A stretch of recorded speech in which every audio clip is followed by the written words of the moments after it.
Belakangan ini lo mungkin ketemu video yang kayak gini, atau yang kayak gini. Tapi mungkin masih banyak yang bingung, tarif apa? Kok bisa naik? Kalau naik emang kenapa? Dampaknya buat kita apa? Dampaknya buat Indonesia atau bahkan buat dunia apa? So let's go, kita bahas dengan cara sederhana mengenai perang tarif ini. Nah, first thing first adalah apa itu tarif? Well, tarif itu adalah biaya tambahan yang dikenakan untuk barang impor. Jadi, dalam hal ini misalnya, Amerika memberlakukan 25% tarif untuk barang yang masuk dari Cina ke negaranya. Nah, berarti orang Amerika nantinya harus bayar tambahan 25% dari harga barangnya. Nah, lalu kenapa sampai harus ada perang tarif? Nah, kalau dari Pak Trump sendiri, ini sebenarnya bukan hal yang baru. Dari awal dia jadi presiden di tahun 2017, pas kampanyenya di tahun 2016, dia udah mulai gembar-gemborin kalau dia jadi presiden, dia akan naikin tarif. Di janji kampanyenya, dia bilang bahwa dia mau menegosiasi ulang kesepakatan dagang yang sudah ada dan ngembalin manufacture ataupun pabrik-pabrik ke Amerika lagi. Alasannya ada banyak. Pertama, dia ngerasa bahwa ada defisit dagang nih. Gak seimbang antara yang mereka import dari luar dengan yang mereka ekspor. Lalu alasan untuk ngurangin dependensi juga atau ketergantungan ke negara-negara yang rentan bersih tegang atau berantem lah ya secara politik dengan Amerika. Sama, last but not least-nya adalah ini sebenarnya praktik resiprokal aja, alias praktik bales-balesan. Jadi Amerika mau ngebales kasih tarif yang lebih tinggi ke negara yang ngasih tarif tinggi ke negara mereka. Nah, perlu diketahui juga ya bahwa walaupun Amerika ini negara superpower, tapi mereka juga super ketergantungan dengan negara lain. Dengan negara-negara developing kayak Vietnam misalnya. Manufacture-nya itu banyak banget sekarang di Vietnam. Mulai dari HP, chips, PC itu di Vietnam. Mengingat sekarang Vietnam juga kayaknya jadi alternatif negara selain China ya. Lalu ada juga furniture dari Vietnam yang diekspor ke Amerika. Nah, negara lain ada dari India. Nah, kalau India sendiri adalah supplier besar obat-obatan atau pharmaceutical ke Amerika. Terus juga India ini jadi strategic partner mereka dalam hal tech atau teknologi dan juga kesehatan. Nah, gimana dengan Indonesia? Ya banyak dong, sumber daya alam kita kan memang berlimpah ya, jadi banyak yang diimport juga ke Amerika. Mineral kayak nikel, timah, tembaga, walaupun mungkin negara kita bukan negara eksportir terbesar ke mereka, tapi ternyata yang kita ekspor cukup signifikan loh, sampai akhirnya kita kena juga imbas dari tarif ini. Alasannya Amerika ya again nggak balance atau nggak seimbang antara yang kita ekspor dan juga yang kita import dari mereka. Lalu sama negara yang jadi rival mereka alias Cina. Mereka sebenarnya dependen banget. Ngomongin elektronik dari Amerika beserta komponennya banyak yang mereka dapat dari Cina. Mulai dari tekstil, mesin-mesin pabrik, bahkan baterai dan juga komponen untuk EV, which adalah industri yang lagi dikembangin banget di Amerika sekarang. Mereka itu dapat litiumnya dari Cina.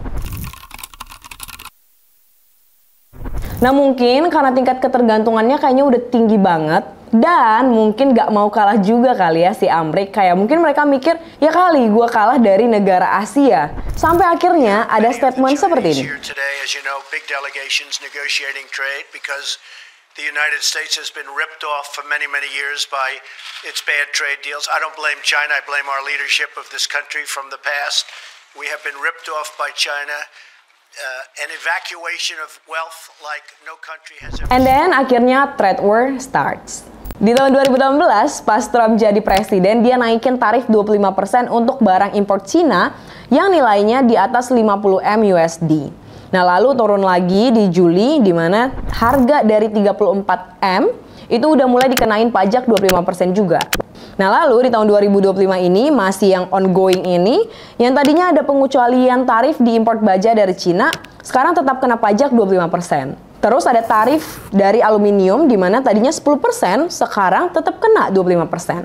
Nah, sebenarnya hal yang sama juga dilakukan Amerika ke negara-negara kayak Europe dan juga negara berkembang lain. Sampai akhirnya di tanggal 2 April kemarin keluarlah list tarif dan juga nama negara yang dia bacakan lengkap dengan persenan tarifnya. Nah, Amerika ini menetapkan 10% pajak minimal sebagai dasar aja nih untuk barang-barang yang akan masuk ke US. Tapi lalu dia netapin pajak yang lebih tinggi ke negara-negara kayak China, South Korea, Taiwan, Jepang, termasuk kita Indonesia. Nah, awal April kemarin pajak barang dari Cina itu sampai 34% loh. Ya tapi tentu dibalas sama Cina. Barang-barang dari Amerika yang masuk ke Cina dikenain juga 34% pajak mulai 10 April kemarin. Nah Cina ini juga nggak mau kalah ya, karena setelah netapin tarif yang sama, Menteri Perdagangannya Cina juga bilang akan ada pembatasan ekspor logam tanah jarang atau biasa disebut juga rare earth material, which adalah barang yang sangat dibutuhkan Amerika untuk support militernya dan juga teknologinya mereka. Tapi sayangnya nggak bisa mereka produksi sendiri. Bold move banget kan dari Cina ini untuk ngelihat kelemahan Amerika. Seolah-olah mereka mau bilang, don't mess up with me bro. Nah tapi ya, we're still going. Cuman karena negara-negara yang nggak terima dikenain pajak akhirnya mulai marah dan mulai nego, ya akhirnya White House bilang bahwa kebijakan tarif ini akan disuspend dulu selama 90 hari. Kecuali Cina. Nah Amerika malah naikin pajak ke China itu sampai 125% loh. Nah nggak mau kalah, Cina pun akhirnya ngebales naikin pajak barang-barang dari Amerika sebesar 84%. Nah masih nggak mau kalah, Cina naikin lagi tarif barang buat Amerika jadi 125% di tanggal 11 April. Terus besoknya di tanggal 12 April, Amerika naikin lagi tarif buat semua produk yang datang dari Cina sebesar 145%. Kacau banget kan? Karena akhirnya harga tarifnya itu udah di angka lebih dari 100%. Kebayang nggak sih harga yang harus dibayar nantinya kalau ini beneran terjadi? Tapi Cina sebagai negara yang emang kuat juga nggak mau kalah sih. Karena walaupun akhirnya karena war tarif ini, yuan Cina itu mulai melemah atau depresiasi, tapi ini malah dijadiin momen buat Cina merespon tarif war dari Amerika. Cina ngebiarin yuan untuk depresiasi. Karena pas yuan melemah, otomatis barang-barang dari Cina kayak elektronik, pakaian itu jadi lebih murah di Amerika dan juga di Eropa. Nah ini jadi cara Cina untuk ningkatin volume ekspor Cina sekaligus ngurangin dampak tarif dengan bikin ekspor Cina jadi lebih murah. Sejauh ini ya masih perang-perang gini terus sih. Terakhir White House itu bilang harusnya akan ada meeting pembahasan untuk ini. Tapi ya belum tahu deh. Nah next questionnya adalah, emang impact-nya untuk negara lain apa? Nah tentu dengan adanya kenaikan tarif, maka ada penyesuaian nilai ekspor.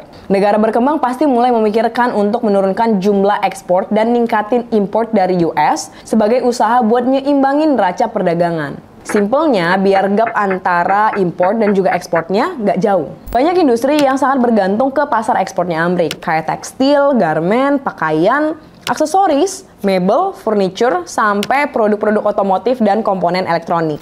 Nah, semuanya itu kena imbas dari kenaikan tarif yang bikin produk Indonesia kurang kompetitif secara harga untuk bersaing di pasar internasional. Akibatnya, permintaannya jadi turun drastis. Banyak perusahaan yang akhirnya harus ngelakuin PHK massal. Lalu dari sektor perikanan juga ikut kena imbas dari perang dagang ini. Karena Amerika ini termasuk pasar ekspor penting untuk produk perikanan di Indonesia, terutama udang beku dan juga tuna. Nah, kenaikan tarif impor pastinya ngancem volume dari ekspor dan pendapatan pekerja di sektor ini. Dampak perang tarif ini juga dirasain sama pekerja-pekerja logistik dan juga perdagangan, kayak misalnya buruh pelabuhan, sopir truk, dan juga pekerja-pekerja lain yang terlibat lah ya dalam proses ekspor Amerika ini yang besar. Karena penurunan volume ekspor otomatis ngurangin jumlah pekerjaan di sektor ini juga nantinya. Nah, selain sektor yang udah disebutin, sektor alas kaki juga ternyata berdampak signifikan karena ternyata Amerika ini juga jadi pasar ekspor terbesar untuk sepatu olahraga. Nah, ketidakpastian situasi ekonomi kayak sekarang ini plus-plus juga situasi dalam negeri yang agaknya carut-marut ya bikin kita dan bikin penurunan pertumbuhan ekonomi itu jadinya secara keseluruhan. Nah, tapi Indonesia cukup ambil langkah yang cukup cepat sih, karena Menko Perekonomian Airlangga Hartarto bilang kalau beberapa menteri kabinet Prabowo akan langsung pergi ke Amerika di tanggal 16 sampai 23 April nanti buat datang dan nego langsung dengan Pak Trump. Lalu dari Menteri SDM juga bilang akan ada penyesuaian ekspor dan import, di mana nantinya import LPG dari Amerika akan ditambah untuk ngebalance neraca perdagangan. Nah, kalau kata Ketua Badan Anggaran DPR RI, Said Abdullah, sebenarnya ada strategi yang bisa di-apply sama Indonesia. Salah satunya adalah buat Indonesia makin aktif di WTO alias World Trade Organization. Kalau kita terlibat aktif, kita itu jadi tahu dan bisa ikut supervise atau bahkan punya suara untuk sistem perdagangan global yang lebih adil dan juga lebih sehat. Jadi nantinya bisnis dunia bisa lebih kompetitif dan ya sehat. Dia juga nambahin perlu ada strategi penguatan nih di dalam negeri. Beberapa caranya kayak yang pertama mungkin bisa mulai cari pasar baru untuk perdagangan saat ini saat pasar utama kita alias Amerika lagi bermasalah. Biar apa? Biar ekspor kita tetap kuat.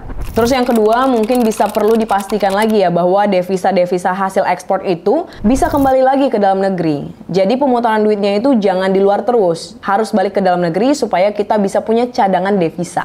Nah terus selanjutnya kita bisa bantu eksportir dan importir dengan strategi hedging katanya. Jadi simpelnya hedging ini adalah ngelok harga kurs. Misal, perusahaan Indonesia import dari Amerika harganya 100 juta dolar US dan masih akan dibayar 3 bulan lagi.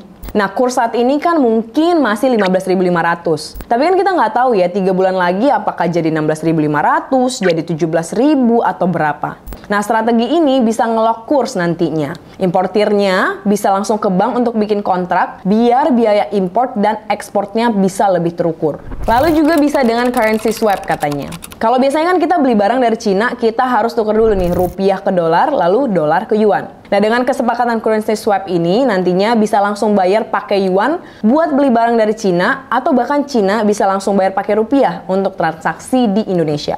Nah, terus strategi selanjutnya katanya perlu juga perkuat pasar saham buat narik investor untuk invest di Indonesia. Dan ya pastinya komunikasi publiknya harus lebih clear dan reliable. Nah, kalau dipikir-pikir pelik juga ya masalah war tarif ini, karena ya memang dua player utamanya adalah negara yang punya kekuatan besar. Jadilah kita negara yang masih developing ikut harus ngerasain dampaknya. Tapi mungkin ini bisa jadi opportunity baru untuk negara berkembang termasuk Indonesia untuk curi spotlight dan ambil peran yang lebih biar akhirnya kitanya nanti bisa naik kelas. Which pastinya ya butuh strategi dan kebijakan antisipatif.